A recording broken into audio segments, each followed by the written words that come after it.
Okay, so catching up, like I left off earlier, we got the front planetary in with the sun gear and the rear planetary in the low reverse drum.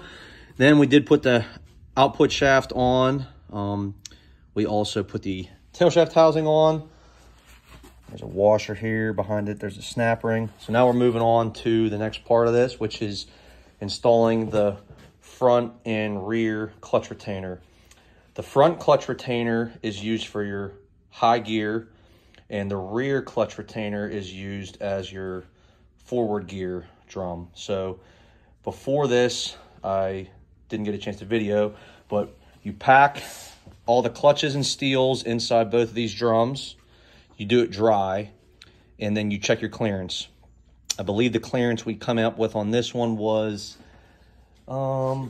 60 thousandths, and this one was 40 thousandths.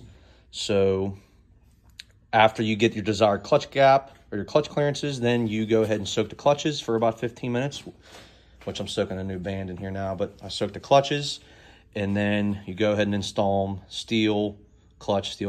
This has 5 clutches. This has 4 clutches. Then you put your pressure plates on up top, snap ring. If you need to change clearances, like you have too much or too little, you change the thickness of the snap ring.